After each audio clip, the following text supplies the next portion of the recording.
అమ్మమ్మ, సిద్ధు ఇక్కడే ఉంటే నీ కూతురు నీ మనవరాలు ఈ ఊళ్ళో ఉండరు. మరి లోకి జీవితంలోకి నేను రావాలంటే నువ్వు ఉండకూడదు కదా. అశ్విని లోకి భవన్ ప్రేమిస్తుందంట అజ్జీ. సిద్ధు నీ దగ్గరికి రావాలంటే నేను లోకి భవని వదిలేయాలంట. మరీ అంత స్వార్థంగా ఆలోచించదానివి నాకు మాట ఎందుకు ఇచ్చావు? నా పెళ్ళెందుకు చేశావు? ఎందుకు సిద్ధుని తీసుకొస్తానని చెప్పావు? అంటే అవన్నీ ఉత్తుత్తి మాటలే అన్నమాట. మీరాడిందంతా నాటకం అన్నమాట. లేదు నందిని, ప్లీజ్. నిజంగానే నేను నీకు మాట ఇచ్చాను. దానికోసం ఏం చేయమన్నా చేస్తాను. కానీ బావని దూరం చేసుకోమంటే మాత్రం చేయలేను. ఆ ఒక్క పని తప్ప నువ్వు ఇంకేమైనా చెప్పు నందిని. వద్దు రోజీ, ఇంకేం చెప్పొద్దు. మీరేంటో మీరెలాంటి వాళ్ళో తెలిసి నేను మిమ్మల్ని నా పెళ్లి జరిపించమని అడగడం నాది తప్పు. లేదు నందిని, అలా మాట్లాడకు. నీకు కావాల్సింది సిద్ధు రావడం. నేను ఎలాగైనా సిద్ధుని రప్పిస్తాను. అక్కర్లేదు రోజీ. నువ్వేదో చేయగలిగేదానివైతే ఇలా వెనక్కి వచ్చేదానివి కాదు. సిద్ధుని ఇప్పుడే తీసుకొచ్చేసేదానివి. ఇప్పుడు నీ ముందున్నవి రెండే దారులు. అశ్విని కండిషన్కి ఒప్పుకోవడం, లేదంటే ఈ పని చెయ్యను అని చెప్పి తప్పుకోవడం. చెప్పు రోజీ, ఏం చేస్తావు? మాట నిలబెట్టుకుంటావా?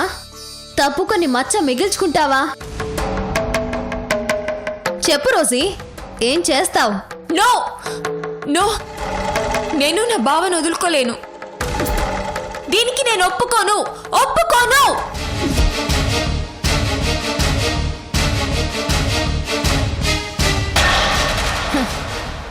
Selfish people.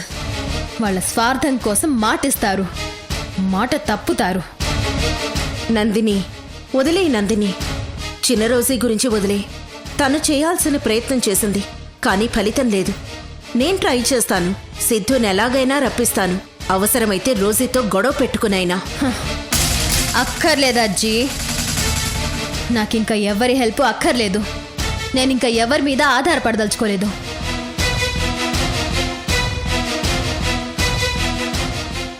నా సిద్ధుని నేనే తీసుకొచ్చుకుంటాను. ఎలా తీసుకొచ్చుకోవాలో నాకు బాగా తెలుసు. ఎలా నందిని? ఏం చేస్తావు?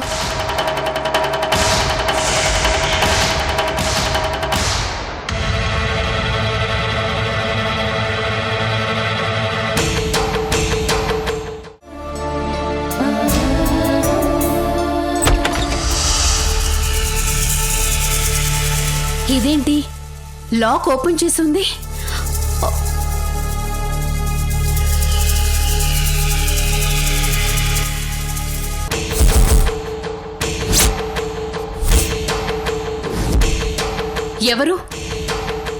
ఎవరది? లాక్ చేసిన ఇంట్లోకి ఎలా వచ్చారు? సెకండ్ కి ఉన్నవాడు లోపలికి రావడం సాధ్యమేగా. అఖిల్,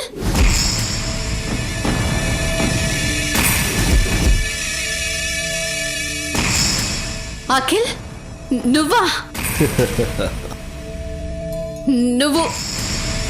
నువ్వేనా? నేను కాక ఇంకొకటి ఎలా అవుతాను? అఖిల్ ఆత్మ. ఇంత క్లియర్గా కనపడుతుంటే ఇంకా డౌట్గా ఉందా? ఉందఖిల్. నాకు నువ్వు చనిపోలేదని ఎక్కడో డౌట్ ఉండేది, కానీ ఇప్పుడు క్లియర్ అయిపోయింది. చెప్పాఖిల్, ఎందుకు చచ్చిపోయినట్టు నటించావు? ఎందుకు నందినితో చేతులు కలిపావు? ఎందుకో నీకు తెలీదా? నందిని కోసమే కదా? ఎస్, నా డార్లింగ్ కోసమే. నందిని కోసం నన్నే మోసం చేసావు కదూ? ఏ, నందిని గురించి నన్ను చంపేయాలని చూడలేదా? కానీ నేను నిన్ను చంపాలనుకోలేదు. నువ్వు నిజంగా చావలేదు. కానీ నేను చచ్చాననుకుని నువ్వు నా ఆస్తులన్నీ నీ పేరు మీదకి మార్చేసుకున్నావు కదా.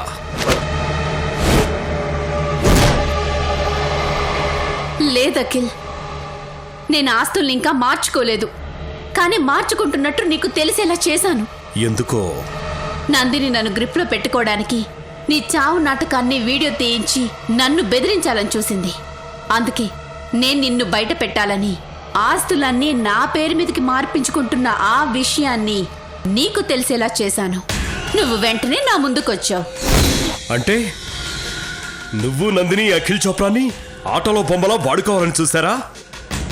ఆడదాని వీక్నెస్ ఉన్నవాడు రాజైనా ఆడదాని చేతిలో కీలు బొమ్మే అవుతాడు. అవుతాడు. ఈ కీలు బొమ్మ నీ పాలిటి యముడవుతాడు. ఈ అఖిల్ తనతో ఆడుకోవాలని చూసే వాళ్ళని ఏం చేస్తాడో మీ ఇద్దరికి చూపిస్తాను. ముందు ఆ నందినికి, తర్వాత నీకు. నువ్విప్పుడు నందినిని ఏమీ చేయలేవు. తనకి పెళ్ళైపోయింది. పెళ్ళైనా పక్కన మొగుడు లేడు, వదిలి వేరే చోట ఉంటున్నాడు. వాడు వదిలేసిన ఆ ప్లేస్ని నేను ఆక్యుపై చేస్తాను. ఆ ప్లేస్కి వెళ్ళాలని చూస్తే నిజంగానే చస్తావు. ఇంకా ఛాన్స్ మీకెవ్వరికీ ఇవ్వను. వస్తాను. కాదు, నా డార్లింగ్ దగ్గరికి వెళ్తాను. నా గేమ్ మొదలు పెడతాను. బాయ్.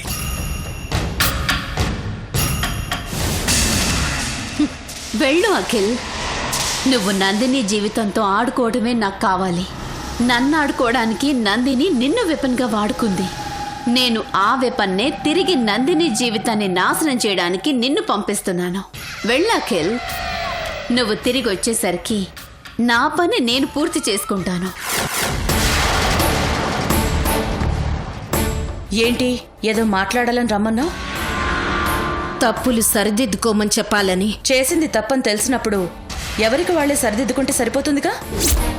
మళ్ళీ పక్క వాళ్ళతో చెప్పించుకోవటం ఎందుకు? ఇదేమి పొగడత కాదు కదా, పక్క వాళ్ళతో భుజం తట్టించుకోవడానికి. నువ్వు ఏ తప్పు గురించి అనుకుంటున్నావు? నువ్వే తప్పు గురించి అడుగుతున్నావు. నందిని జీవితంతో ఎందుకు ఆడుకుంటున్నావు? ఓ అదా.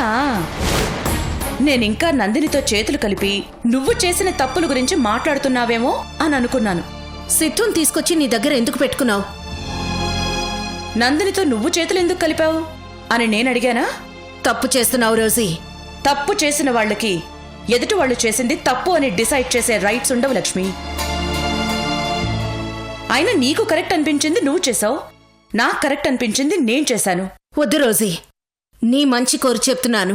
సిద్ధుని వెంటనే పంపించేయి. దాంతోపాటు నువ్వు దిద్దుకోవాల్సిన తప్పు ఇంకోటి కూడా ఉంది. అశ్వినిని తీసుకొచ్చి ఇంట్లో పెట్టుకున్నావు, అంతవరకు బాగానే ఉంది.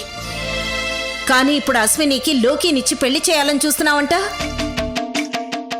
అది జరగడానికి వీల్లేదు రోజీ. నా మనవరాలకు అన్యాయం జరుగుతుంటే నేను చూస్తూ ఊరుకోను. ఏ మనవరాల గురించి మాట్లాడుతున్నావు లక్ష్మి? ఏ అన్యాయం గురించి చెప్తున్నావు? నేను అడ్డమైన వాళ్ళని నా మనవరాలని అనుకోను. నేను మాట్లాడేది నా మనవరాలు చిన్న రోజీ గురించి. నువ్వు అశ్వినిని ఎక్కడ పెట్టుకున్నా నాకు సంబంధం లేదు. కానీ అశ్వినికి లోకికి పెళ్లి చేసి చిన్న రోజీకి అన్యాయం చేస్తే మాత్రం సహించను. ఈ అన్యాయం గురించి మాట్లాడాలంటే ముందు నువ్వు నీ కొడుకు 20 ఏళ్ల కిందట చేసిన అన్యాయం గురించి మాట్లాడుకోవాలి. అప్పుడు నువ్వు కరెక్ట్గా ఉండుంటే ఇప్పుడు నాకు ఈ పరిస్థితి వచ్చుండేదే కాదు. అప్పుడు ఆ ఆడదానికి అన్యాయం జరగకపోయుంటే ఇప్పుడు నా మనవరాలికి నా చేత్తో నేనే అన్యాయం చేయాల్సిన పరిస్థితి వచ్చేదే కాదు. అసలు అశ్విని నీ మనవరాలు, నీ కొడుకు పుట్టింది. నా కూతురికి పుట్టింది కాదు. నాకు తనకి ఏ సంబంధం లేదు.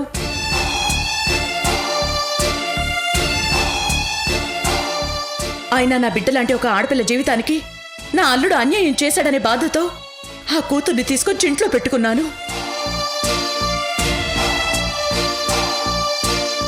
నువ్వు చేసిన పొరపాటుని, నీ కొడుకు చేసిన తప్పుని నా నెత్తిన పెట్టుకుని మోస్తున్నాను. అప్పుడేదో తప్పు జరిగిందని ఇప్పుడు కూడా తప్పు చేస్తానంటే మాత్రం ఊరుకోను రోజీ. కావాలని తప్పు చేయాలని ఎవరికి ఉండదు లక్ష్మి. పరిస్థితులే ఆ అవసరాన్ని కల్పిస్తాయి. అశ్వినికి లోకికి పెళ్లి చేయాలని నాకు అసలు లేదు. కానీ విధి మనిషిని ఎటు నడిపిస్తుందో ఎవరికీ తెలీదు. ఎక్కడ అశ్వినికి లోకికి పెళ్లి చేయాల్సి వస్తుందో అనే కంగారు నీకంటే నాకే ఎక్కువ ఉంది లక్ష్మి. అనుక్షణం దాని గురించే ఆలోచిస్తూ మానసికంగా చాలా బాధను అనుభవిస్తున్నాను నేను. నా పక్కనే ఉండి నా బాధని పంచుకోవాల్సింది పోయి నా బాధని రెట్టింపు చేస్తున్నావు నువ్వు. నువ్వు బాధ్యతని మోయాల్సిన దానివి నాకు బరువుగా మార్చేస్తున్నావు. ఇంకా ఆర్గ్యుమెంట్స్ అనవసరం రోజీ. నువ్వు బాధ్యత అనుకుని చేస్తున్నావో బరువు అనుకుని మోస్తున్నావో నాకు అనవసరం. నాకు కావాల్సింది రెండే పనులు. సిద్ధు నందిని దగ్గరికి రావాలి, చిన్న రోజీకి లోకికి పెళ్లి జరిగిపోవాలి. నువ్వు డిమాండ్ చేసి అడిగినా, రిక్వెస్ట్ చేస్తూ అడిగినా నువ్వు చెప్పింది నేను చెయ్యను లక్ష్మి. నాకు ఏది కరెక్ట్ అనిపించిందో అదే చేస్తాను. నందినిలో మార్పు రాకుండా సిద్ధు వెనక్కి రాడు. చిన్న రోజుకి పెళ్లి ఎవరితో జరుగుతుందో చూస్తూ ఉండు. ఆ టైంకి ఏది మంచిదో అదే జరిపిస్తాడా భగవంతుడు. చూస్తాను, నేను అనుకున్నది ఎలా జరగదో చూస్తాను.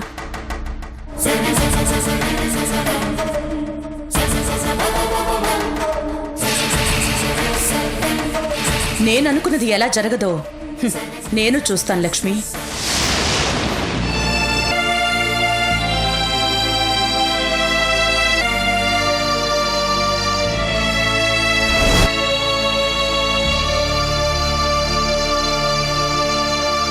రోజీ,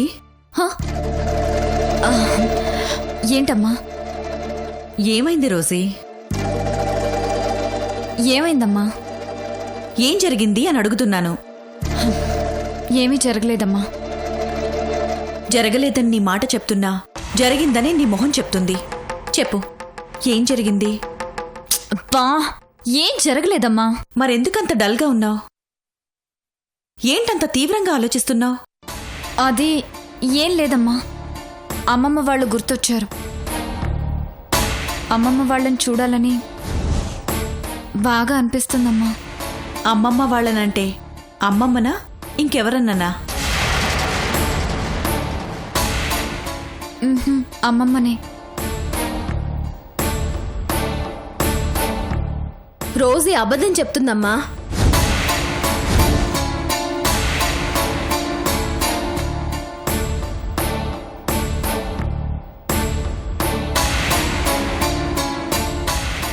ఏ రోజీ, అబద్ధం ఎందుకు చెప్తున్నావు?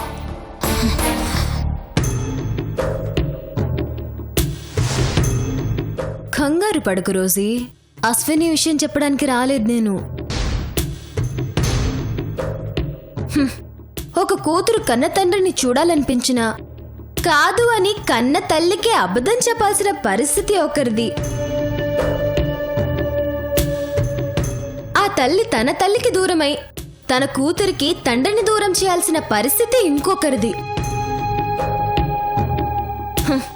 ఇలాంటి దారుణమైన పరిస్థితి ఎవ్వరికీ రాకూడదు. అయినా మీరిలాంటి పరిస్థితిలో ఎవరూ లేని అనాథల్లా ఇలా ముక్కు మోహం తెలియని వాళ్ళ ఇళ్లలో ఉండాల్సిన అవసరం మీకేంటమ్మా? నేను మీకు లేనా? మీరుండడానికి నా ఇల్లు లేదా? ఏంటి నందిని ఏం మాట్లాడుతోంది? అంటే మమ్మల్ని తన ఇంట్లో పెట్టుకొని నన్ను లోకిని వదిలేయమని ప్రిపేర్ చేయాలనుకుంటుందా? మిమ్మల్ని రోజీ గారు ఇంటి నుంచి బయటికి పంపించేసి మీరిలాంటి బ్యాడ్ సిచ్యువేషన్లో పడిపోవడానికి కారణమైంది కాదనను.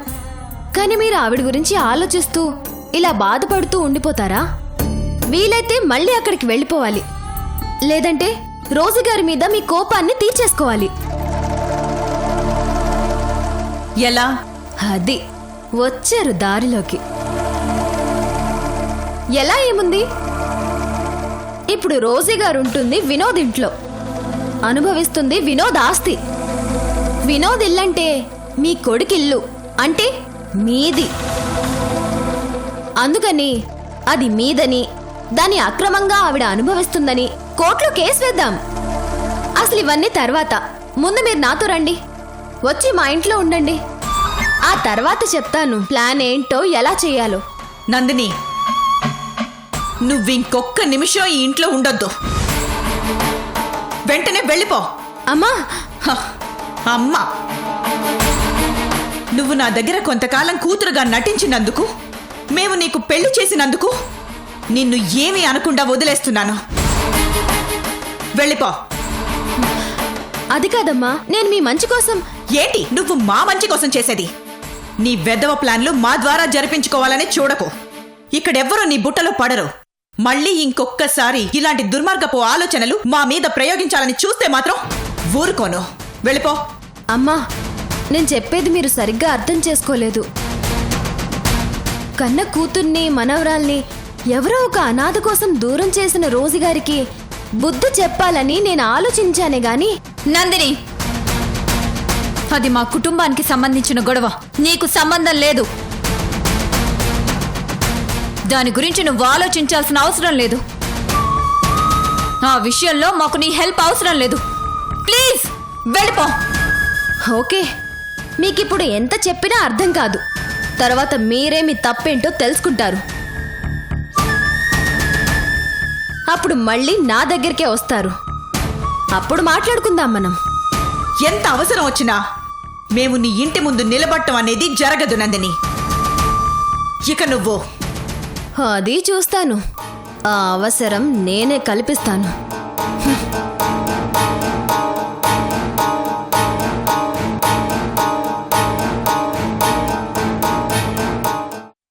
వినోద్, ఎక్కడున్నావురా? ఎటెళ్ళిపోయావు? నీకోసం వెతికించని చోటు లేదు. నువ్వు దొరకాలని మొక్కని దేవుడు లేడు, చెయ్యని పూజలు లేవు. కానీ నా ప్రయత్నం ఏది ఫలించడం లేదు.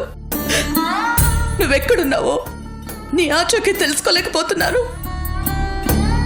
నువ్వు నాకు దగ్గర అవ్వాలని ప్రయత్నించిన ప్రతిసారి విధి ఏదో ఒక రూపంలో నిన్ను అపార్థం చేసుకునేలా చేసింది.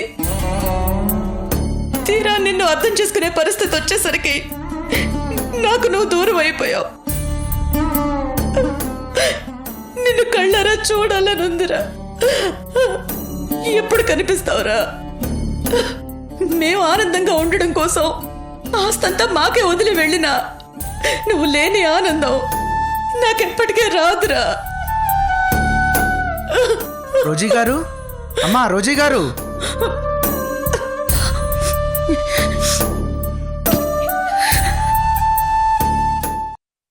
నమస్కారం అమ్మా. నమస్తే మేడం. ఎవరండి? మేము సాయినగర్లో ఉన్న గుడి నుండి వచ్చామమ్మా. నేను పూజారిని, ఈయన ట్రస్టీ. రండి కూర్చోండి. చెప్పండి, ఏం పని మీద వచ్చారు? అది ప్రతి నెల వినోద్ గారు ఇక్కడే ఉండి ఉంటే ప్రతి నెల వచ్చి చెక్ ఇస్తే చెక్కు, క్యాష్ ఇస్తే క్యాష్ తీసుకొని వెళ్ళేవాళ్ళం. మరి ఇప్పుడు ఆయన ఇక్కడ ఉండడం లేదని తెలిసింది. మరి పర్వాలేదు, చెప్పండి. వినోద్ లేకపోయినా వాడి బదులు నేనిస్తాను. చెప్పండి, ఎంత ఇచ్చేవాడు? 10,000 ఓకే, నేనిస్తాను, ఉండండి. అలాగేనమ్మా.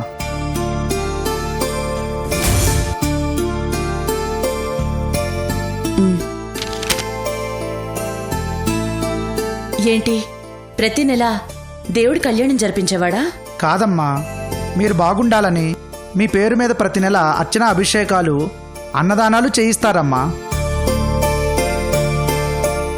ప్రతి నెల 8వ తారీఖున ఈ కార్యక్రమాలు జరిపిస్తారు. నేను పుట్టిన తేదీ 8. వినోద్, నేను నీకు దూరం అయ్యానని నా పేరు మీద ఇవన్నీ చేయిస్తున్నావా?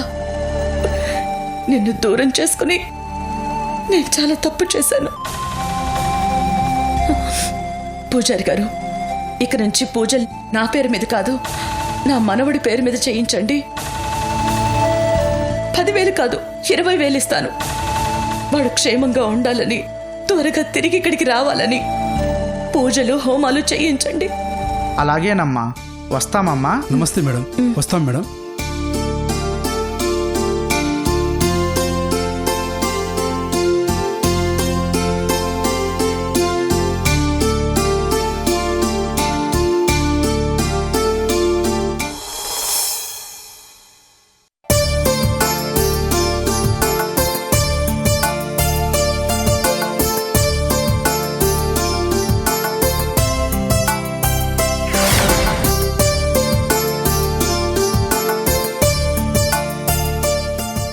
అమ్మా నందిని,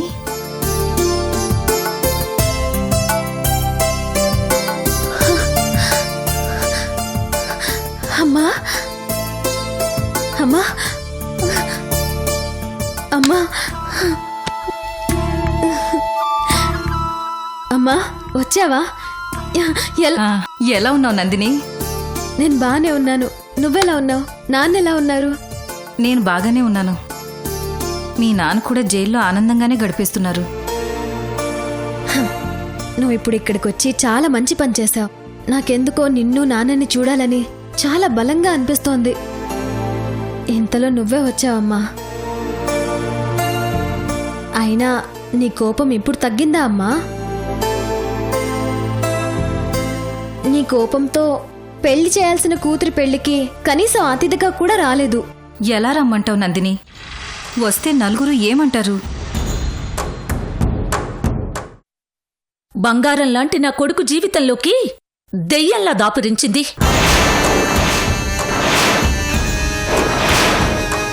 సిద్ధు నిన్ను పెళ్లి చేసుకోవడానికి ఒప్పుకున్నాడు అంటే నువ్వు పద్ధతిగా మారిపోయి ఉంటావు అనుకున్నాను. మాట్లాడితే కన్న తల్లివని కూడా చూడకుండా బయటికి గెంటేస్తాను.